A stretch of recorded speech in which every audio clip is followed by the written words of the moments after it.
देखो, ट्रंप उस देश को ज़्यादातर अधिकतर टारगेट करता है जो देश चीन से ज़्यादा मुलाकात करता है, जो देश चीन के साथ अच्छे संबंध बनाए हुए है। बहुत कुछ चल रहा है इस वक्त जियो पॉलिटिक्स में, और इस समय अमेरिका के राष्ट्रपति डोनाल्ड ट्रंप ने आखिरकार चीन के किस देश को निशाना बनाया, आइए जानते हैं। देखो, खबर सामने आ रही है कि ट्रंप ने नाइजीरिया को दी एयर स्ट्राइक की धमकी। अब आया चीन का रिएक्शन, अमेरिका को दिया ये जवाब। इसको सुनते ही ट्रंप बौखला गए और कहने लगे कि अभी तो टैरिफ कम लगा है, अभी और लगाने की संभावना है। ट्रंप ने नाइजीरिया की सरकार पर देश में ईसाइयों की हत्या का आरोप लगाते हुए हमले की धमकी दी थी।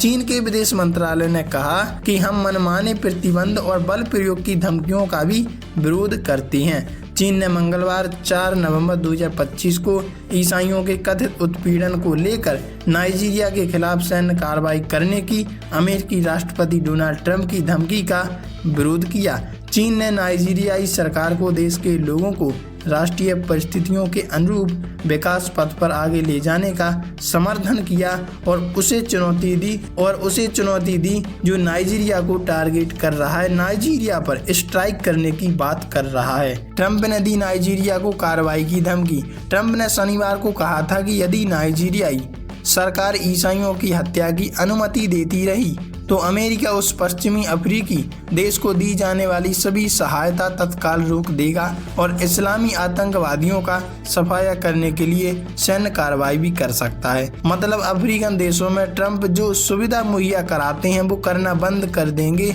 जिससे वहां स्थिति गंभीर हो सकती है और फिर उस पर हमला करेंगे या कुछ और भी कर सकती हैं। ट्रंप की धमकी से संबंध में पूछे जाने पर चीन के विदेश मंत्रालय की प्रवक्ता माओ निंग ने कहा कि नाइजीरियाई विदेश मंत्रालय ने एक बयान जारी किया है जिसमें कहा गया है कि अमेरिका के दावे नाइजीरिया की वर्तमान वास्तविकताओं को प्रतिबंधित नहीं करती हैं। सरकार आतंकवाद से लड़ने, अंतर धार्मिक सद्भाव को मजबूत करने और अपने सभी लोगों के जीवन को और अधिकारों की रक्षा करने के लिए प्रतिबद्ध है। चीन ने अमेरिका का किया विरोध। माओ निंग ने कहा कि एक व्यापक रणनीतिक साझेदार के रूप में चीन नाइजीरियाई सरकार को उसके लोगों को राष्ट्रीय परिस्थितियों के अनुरूप विकास पथ पर ले जाने का दृढ़तापूर्वक समर्थन करता है।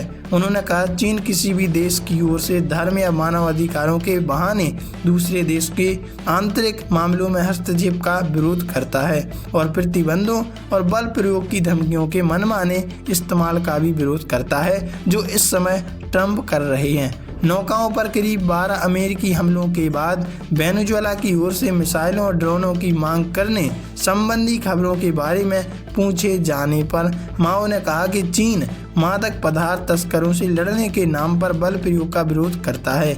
माओ ने कहा कि हमें उम्मीद है कि अमेरिका द्विपक्षीय और बहुपक्षीय कानूनी ढांचे के भीतर सामान्य कानून प्रवर्तन और न्यायिक गतिविधियों को अंजाम देगा। वैसे आपके हिसाब से इस पर आपकी क्या राय हो सकती है, कमेंट में जरूर बताइएगा।